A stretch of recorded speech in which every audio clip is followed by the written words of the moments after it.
Tonight, a Live at 10 TV exclusive. These 5 judges making history on this all-female bench. Yeah, right here in New York City. Take a look. Good morning. May it please the court. The New York State Supreme Court was established in 1691. For hundreds of years, it was an elite club where only white men wore black robes. Then, in 1935, Justine Wise Polier became the first woman judge in New York, appointed to family court by then-Mayor Fiorello LaGuardia. For 38 years, this daughter of a prominent rabbi was known as a fighting judge because of her outspoken views for equal rights. In the decades since, pioneering women judges have steadily made progress in the legal system here in New York.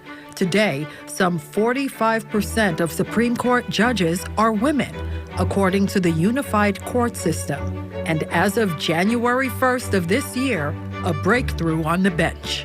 I am a trailblazer, but I acknowledge that I stand on the shoulders of many who worked over many years to make sure that this door was open so that I could step up and fill it.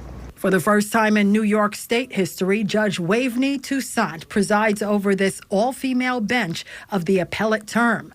The 2nd, 11th, and 13th judicial districts cover Brooklyn, Queens, and Staten Island, a judicial powerhouse. When I look back as a child growing up in Trinidad, who would have imagined it?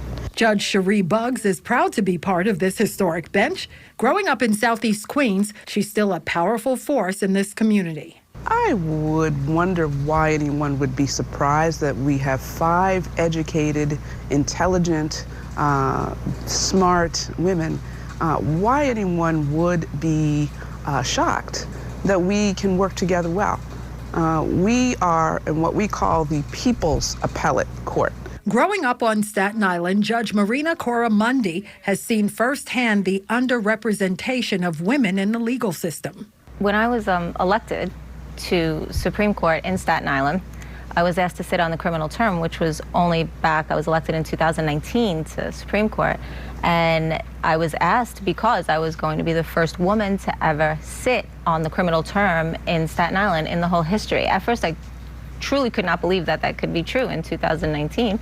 And that I will well and faithfully discharge the duties of the office on which I am about to enter. The historic appointment of Supreme Court Justice Ketanji Brown Jackson as the first black woman on the nation's high court, also an inspiration. The power of this sisterhood, again, I think when we talk about what we know and what our history is in terms of our backgrounds, we have such a wealth of experience and knowledge in different areas of the law, that's what makes this bench one of the best benches. This is an important history. This bench is important, and little girls, little boys, young attorneys, women and men, they need to see this and understand why it's important. Judge Lourdes Ventura made history as the first Hispanic woman on the bench for the appellate term.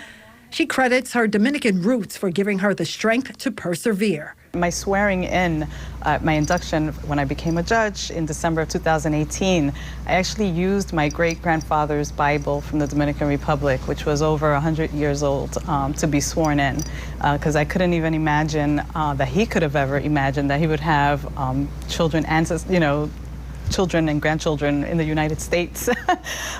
So to me, that was very important to continue to give him homage. That Bible meant he had faith. So I know that he felt that his family would succeed. That's what I was asking. Yeah. So it's going to be a combination? When I learned of the appointment, I just knew about myself, a couple of the others, but then I soon realized and learned that it was going to be an all-woman bench. I remember at home telling my kids, I have teenage sons, that mommy was going to be a part of this all-woman bench. And my younger son immediately said, "Is that fair?"